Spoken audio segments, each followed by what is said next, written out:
ladinho comigo tem o Tambaú Debate. Está de volta às telas da TV Tambaú com o jornalista Josival Pereira, que era da minha época, né? E tá voltando também. A estreia será já após o Com Você. Então, meu querido, vou passar toda a minha energia para você. Desejo muito sucesso, que você arrase. Para mim é uma honra dividir a tela com você, um grande profissional. Então, muito sucesso. Ele já começa, gente, com um assunto super quente. É ou não é, Josival? Bom dia não, ó. Boa tarde, meu querido.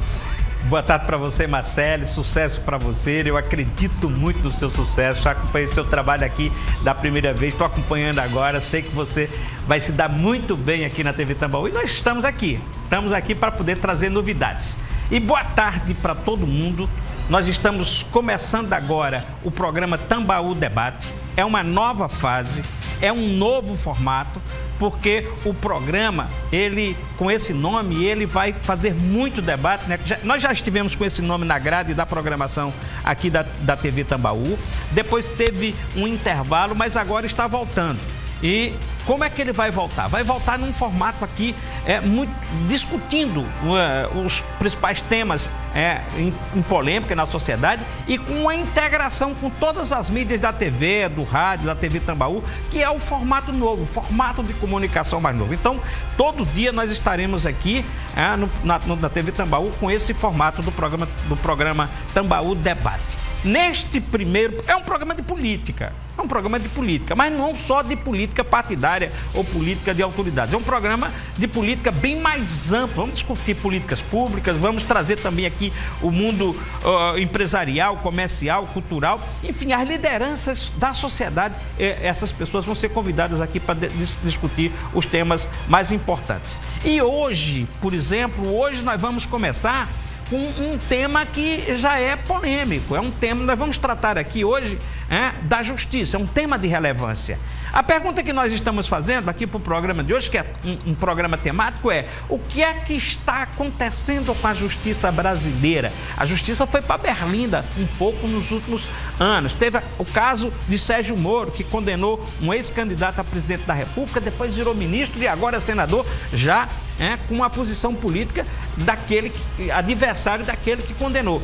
Nós temos aí, durante 4 anos, um presidente da República que discutiu várias vezes, ou pelo menos atacou várias vezes o ministro do Supremo Tribunal Federal e os acusava de parcialidade. Mais recentemente, ministros do Supremo Tribunal Federal que são hostilizados nas ruas. E aí fica sempre aquela pergunta: a justiça realmente está ativada politicamente? Pratica o ativismo político, como se diz? Ou a justiça está sendo vítima, está sendo atacada, está sendo, enfim, ameaçada por aqueles grupos que querem minar, que querem enfraquecer a democracia? Esses temas nós vamos discutir um pouco aqui com o juiz Alexandre Trineto, que é presidente da Associação dos Magistrados da Paraíba. Vamos discutir esses temas, mas vamos discutir também o que é que pensa a associação, o que é que a associação pretende fazer aqui na Paraíba, a Associação dos Magistrados da Paraíba. O programa Tambaú Debate, primeiro de estreia, já está no ar.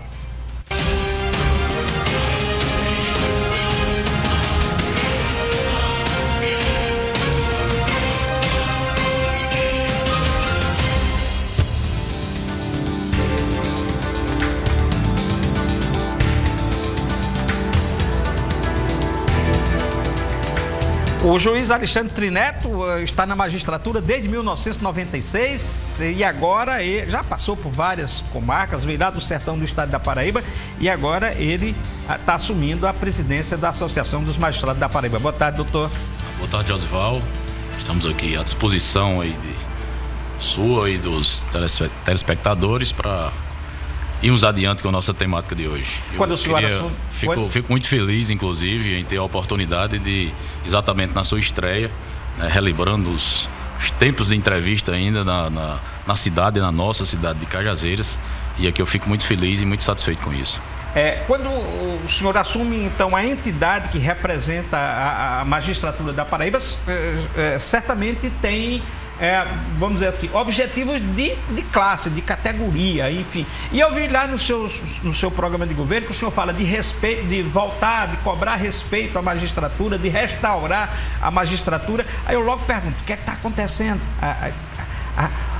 A justiça está sendo ameaçada, a justiça está se sentindo atacada, está perdendo o respeito. O que é que está acontecendo? Veja bem, Josival, ora a gente fica triste, né, com a forma que o tema é abordado, mas a rigor, se nós formos observar, na realidade o judiciário sofre hoje, de fato, uma pressão social, mas que eu não vejo muita dificuldade em se dar uma resposta democrática em relação a esse anseio social, quando pode se demonstrar e explicar para a população, mostrar para a população de forma pautada em todos os nossos sistemas, em tudo que é possível se demonstrar de forma concreta, como o Poder Judiciário acaba sendo importante para o contexto da própria democracia. A Justiça, por exemplo, nos últimos anos tem muita acusação de que a Justiça pratica ativismo judiciário, que termina ocupando o papel do Legislativo, legislando, às vezes o papel do Judiciário determinando para o Executivo cumprir determinadas tarefas. Há esse ativismo? É isso que eu reputo como a importância do Poder Judiciário. Existe uma garantia estabelecida na própria Constituição Federal que o juiz não pode se afastar de prestar jurisdição. Inafastabilidade da jurisdição. E o que é isso? Sempre que for provocado, sempre que houver algum questionamento suscitado, levantado por entidades ou pelo cidadão comum, há sempre a necessidade de que o judiciário dê uma resposta. E muitas vezes essa resposta e essa necessidade de posicionamento do Poder Judiciário em relação ao fato concreto, ela tem repercussão. Outras na seara social, e aí a gente começa a ser imputado na qualidade de ativismo judicial. Mas na realidade tudo isso decorre da necessidade do Judiciário se postar, se posicionar e decidir, deliberar sempre que for invocado, independentemente de qual o questionamento que esteja sendo posto. Bem na berlinda está sempre nos últimos anos o Supremo Tribunal Federal. E agora, nos últimos 4 anos, especialmente. A minha pergunta, que avaliação o senhor faz dessa relação do Supremo Tribunal Federal com o Executivo, com o Legislativo Nacional? Pois bem, essa relação vamos dizer assim, meio conturbada, né, do STF representando o Judiciário, o Executivo, e no meio a tudo isso o Legislativo, ela tem por origem, na verdade, uma postura, né? Postura política partidária de alguns, que acaba levando a esse questionamento, levando a esse enfrentamento e, vamos dizer assim, acendendo essa chama social, pondo em xeque hoje o próprio Poder Judiciário. Mas o que eu fico muito satisfeito é o Judiciário estar conseguindo dar respostas, né? E respostas pautadas exatamente em tudo que se pode dizer que tem como base as próprias garantias estabelecidas na Carta Maior, na Lei Maior, que é exatamente na Constituição Federal. A Justiça está sendo muito questionada, às vezes, também por segmentos do eleitorado, segmentos mais ligados aos políticos. Tem muitas pessoas, até pobres, pessoas até que talvez nem entendam muito que é a Justiça, mas que termina criticando a Justiça. A Justiça, dessa forma, ela não termina perdendo o respeito da própria sociedade? Como é que o senhor avalia isso?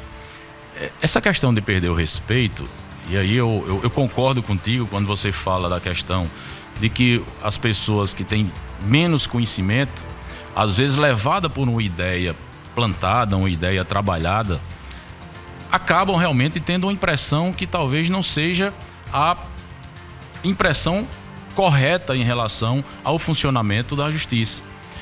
Nós ficamos mais tristes quando a gente vê pessoas mais esclarecidas, né, serem levadas por essa informação. E aí a gente tem um sistema eleitoral questionado nas últimas eleições, e aí a gente poderia, lhe devolvendo uma indagação, e essa indagação serviria para o contexto social.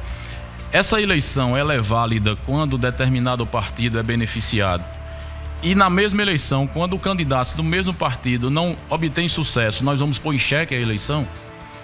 Qual é o argumento efetivo que nos leva a dizer de que a urna eletrônica ela não é capaz de espelhar o resultado e a vontade do povo?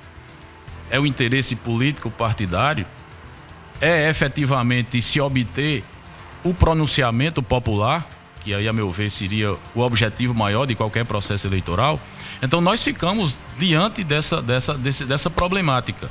E o que leva a termos esse discurso hoje, na verdade, é simplesmente a posição política partidária hoje do Brasil em si, a divisão social. Hoje nós temos uma direita bem definida, uma esquerda bem definida, e a população ali, ou a quantidade de posicionamento quase meio a meio no país. E esse choque acaba exatamente, às vezes, se buscando uma alternativa, se buscando uma justificativa, exatamente onde nós buscamos, ao contrário, é que efetivamente a democracia seja cumprida. Fala-se muito que falta transparência no Poder Judiciário, que o Poder Legislativo já é muito cobrado, as pessoas fiscalizam, agora o Executivo também é muito cobrado, e que falta ainda transparência ao Judiciário. É verdade isso? O senhor concorda com isso? Eu não sei em que transparência ou a que transparência você se refere, mas a exemplo de todos os demais poderes, todas as informações do Judiciário também são abertas para a sociedade.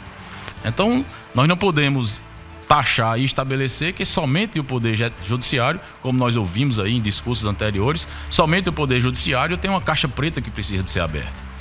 Nós temos várias práticas do Executivo, várias práticas do Legislativo, que da mesma forma ou de alguma forma fica na obscuridade. Veja que se discutiu o tempo todo a questão de orçamento secreto, se discute a questão de emendas, como, de onde, para onde. Então não é só o Judiciário que há essa necessidade de abertura. A impressão que eu até acho que enquanto mais se democratiza os poderes, enquanto mais nós abrimos informações ao público, eu acho que a gente acaba representando o efetivo papel do poder, né? Nós somos o Judiciário, o Legislativo e o Executivo, nós somos os basilares, os pilares basilares da democracia. E esses pilares basilares precisam ficar muito claros e muito evidentes para que a gente possa manter esse sistema democrático vivo. A impressão que fica para a sociedade em algum momento é que no Judiciário há muito privilégio, né? Que o desembargador é muito privilegiado, o ministro é muito privilegiado, que o juiz é um ser privilegiado. Como é que o senhor responde a essa questão, essa impressão da sociedade? A primeira coisa que a gente teria que levar em consideração, quais são os privilégios? O que é taxado como privilégio? O desembargador ter direito a um carro e um motorista? Qual é o privilégio do juiz? Não, porque tem um salário distinto. Eu não vou dizer que o salário do juiz seja um salário ruim, mas hoje o Judiciário deixou de ser uma carreira atrativa. Hoje as pessoas estão migrando para outras atividades exatamente porque financeiramente hoje não é mais importante. Eu sou professor universitário e dentro da universidade a gente percebe isso, de que hoje o foco não é mais a realização do concurso para juiz de direito ou para representante do Ministério Público. Por quê? Deixou de ser uma carreira que inspira desejos. Nós temos outras carreiras públicas muito mais atrativas. Então eu não vejo como privilégios, né? Aí o privilégio de 60 dias de férias é o que eu estou falando aqui, o que a gente escuta a boca miúda correr, seria o privilégio de 60 dias de férias. Se a gente for analisar direitinho, existiam 2 períodos de férias antes, 30 dias de férias, e existia um recesso que era para todos, fechava o funcionamento. Isso ocorria em regra no mês de dezembro. Aí hoje, o que é que acontece? Existe férias, criaram um recesso, porque a OAB disse que também não tem como o advogado trabalhar o ano todo sem ter descanso nenhum, e aí eu concordo, convido que isso é razoável. E a OAB, dentro da sua força, talvez seja uma das instituições que tem mais força dentro do país hoje, simplesmente recesso e suspensão de prazos. Mas o privilégio é imputado ao Poder Judiciário. Então a gente tem muita coisa que a gente pode tratar como ficção. E todos esses privilégios que são imputados, que são adotados, são bastante questionáveis, e a gente mostra no dia a dia, diante da prática, que efetivamente isso não existe. Agora, deixa eu fazer a pergunta do ponto de vista de um magistrado que já tem uma certa experiência e hoje é presidente de uma entidade da Associação do Magistrado do Paraíba. Onde é que estão os problemas da justiça? Nós temos vários problemas, Josival. No judiciário hoje, a gente tem uma preocupação efetiva com a prestação jurisdicional. Há um compromisso e a responsabilidade do juiz em prestar uma jurisdição, e prestar uma jurisdição de qualidade, e prestar uma jurisdição célere. Talvez seja o desejo da grande maioria da sociedade, se não de toda a sociedade brasileira. Prestação jurisdicional célere. E isso, onde é que nós esbarramos isso? Hoje nós somos cobrados por CNJ. Meta 1, meta 2, meta 3, eu tenho que julgar mais processos do que o número de processos que foi distribuído. Eu tenho que julgar todos os processos que foram ajuizados, ou 70%, 80% dos processos que foram ajuizados nos 2 últimos anos atrás, para que isso fique evidenciado, fique demonstrado de que o judiciário está funcionando. E há um esforço, na realidade, por parte dos juízes. Aí aqui vamos para a situação da Paraíba. Na Paraíba nós temos algumas dificuldades e alguns problemas. Era isso que eu ia perguntar agora. Então, tem dificuldade aqui. O que é que a Associação dos Magistrados da Paraíba quer na sua... Uma das coisas que a gente tem em mente de se cobrar e se buscar no diálogo, na conversa, perante o Tribunal de Justiça do Estado, é exatamente, nós temos hoje um problema, todos os processos foram transformados em processos eletrônicos. Eu só posso, a única ferramenta que me possibilita trabalhar é o processo judicial eletrônico, o famoso PJE. Simplesmente o PJE não funciona. Como o juiz vai dar respaldo, vai dar vazão aos processos que chegam, e eu estou com meta para cumprir, eu estou com prazo para cumprir, e simplesmente na hora que eu vou despachar, tem colega despachando de 3 horas da manhã, colega despachando de 5 horas da manhã, meia-noite, porque simplesmente no horário do expediente, o PJE não funciona. Nós temos uma dificuldade hoje no próprio link da internet. Veja-se, em pleno século XXI, no momento que nós vivemos e atravessamos hoje, eu tenho como produzir, eu tenho como fazer alguma coisa se a internet não funcionar. Lembre-se que todo processo é judicial, todo processo judicial é eletrônico. Então, essa estrutura básica, para que se possibilite efetivamente que a gente preste uma jurisdição boa, de qualidade e com celeridade, isso o juiz termina sendo cerceado nesse direito de trabalhar. E isso reflete onde? Na prestação jurisdicional. Então, essa estruturação do judiciário é que é uma de nossas metas, que se melhore. Eu sei que não depende propriamente do juiz, nós dependemos do tribunal. O tribunal muitas vezes tem uma dificuldade orçamentária, sim, mas nós precisamos encontrar um meio termo, ou uma medida, ou uma solução, para que a gente possa efetivamente cumprir com o nosso mistério. Além desse problema, que aí me parece grave, muito, né? Parece grave. Além desse, que outros problemas tem da justiça paraibana que precisam ser resolvidos? Nós temos ainda uma discussão hoje que está bem na moda, vamos dizer isso, e aqui é interessante para o debate, é essa questão da presença do juiz na comarca.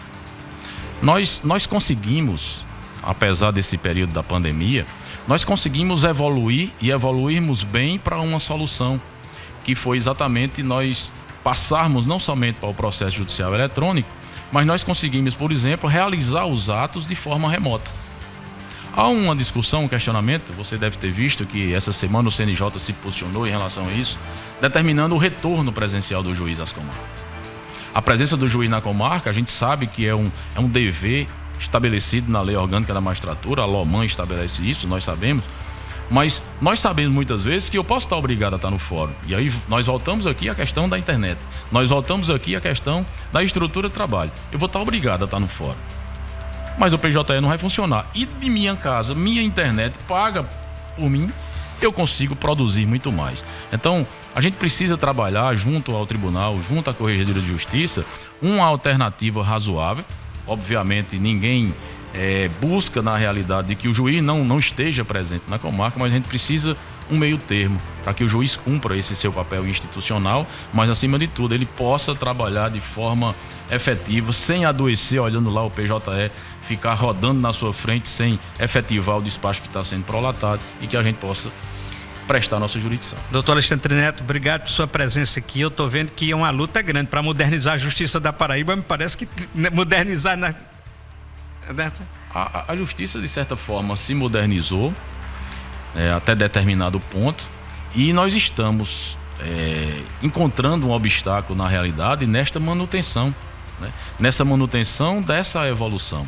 A questão do funcionamento do PJE, o PJE, apesar de bastante discutido, bastante questionado, eu acho que é uma solução interessante para a época que nós vivemos, né? Nós precisamos da informática, nós precisamos de melhorar, né? E acompanhar a evolução dos tempos. Agora, precisamos aperfeiçoar o seu funcionamento. Precisamos possibilitar de que o juiz cumpra efetivamente com o seu mistério. E como é que o senhor pretende encaminhar essa luta aí? Essa luta é uma luta permanente, Josival. Essa luta de que efetivamente o tribunal consiga, né, implementar essa política de desenvolvimento em relação aos nossos sistemas, em relação a essas estruturas. Antigamente, a época em que vivíamos na comarca de Cajazeiras, a luta era pela estrutura física. Não é assim? Fórum que seja digno, na verdade, não somente do juiz, mas acima de tudo da própria sociedade, que é quem, na verdade, procura a justiça. Hoje a luta é para que exista essa mesma estruturação. Agora, essa estruturação agora na parte de informática, possibilitando ao juiz de trabalhar. Agradeço a sua presença aqui, doutor Alexandre Neto. Eu que agradeço essa oportunidade de estar aqui com você mais uma vez, e estamos sempre à disposição no horário e no dia que formos procurados. Bom, tem uma informação aqui final para o programa, é que o ex-vice-presidente, né? Ex-governador de São Paulo e vice-presidente da República, Geraldo Alckmin, anunciou o senador veneziano Vital do Rego da Paraíba na comissão de transição de governo. Ele vai para a área de trabalho, para o grupo técnico de turismo. E amanhã o programa Tambaú Debate vai discutir o seguinte tema aqui: as mentiras, as fake news que saem todo dia na internet, quais os efeitos dela na vida real, na vida prática, no dia a dia das pessoas, nas eleições, mas sobretudo no dia a dia das pessoas. É o tema de amanhã do programa Tambaú Debate, que está chegando ao seu final. Boa tarde a todos e até amanhã.